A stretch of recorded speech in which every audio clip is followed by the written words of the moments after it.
surrounding himself with a posse of ex-con Piru gang members.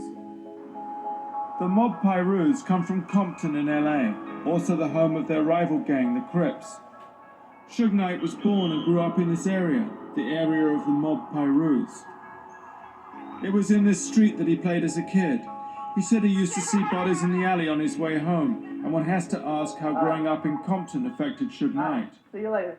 This is Reggie Wright Sr., Chief Gangs Officer. He said the gang warfare in Compton was so intense, he'd witnessed the genocide of almost an entire generation. My mother's bedridden. I had to come in here and say hi to my sister now, keep up with her. Reggie was the most cheerful gang officer we'd ever met.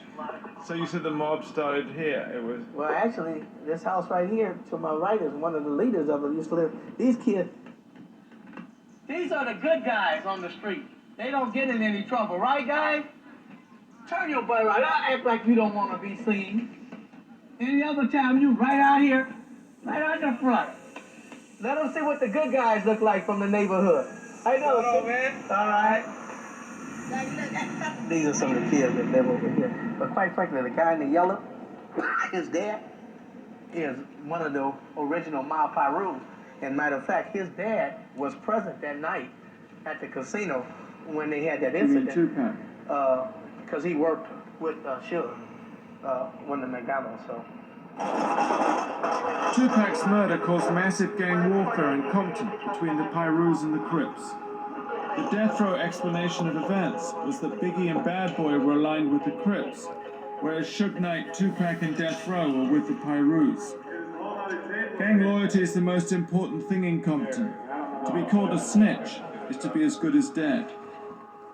Suge Knight lived over in this area here, over on this side of town. He never really claimed any particular gang or something because he was into football at the time and growing up. But the guys he grew up with, and the gangster type guys are guys from this mob area over here.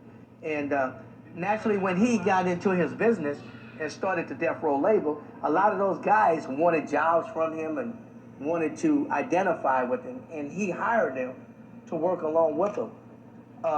Tupac, when he became part of Death Row, a lot of the guys that were doing work with Death Row or more or less part of the Death Row entourage came from this area here.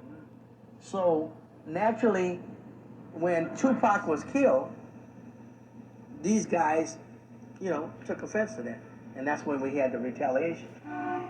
After Tupac's murder, there were over 20 shootings in Compton over a 10-day period between the Pirus associated with Death Row and the Crips. There's no evidence that the Crips were working with Biggie and Bad Boy at the time of Tupac's murder. The so-called gang war is regarded by Hackey and ex-detective Paul as being used to take attention away from Suge Knight's involvement in Tupac and Biggie's murder.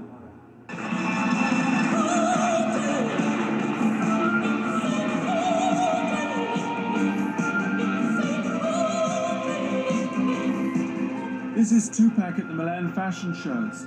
We're going to see Frank Alexander back left, who was with Tupac when he was murdered.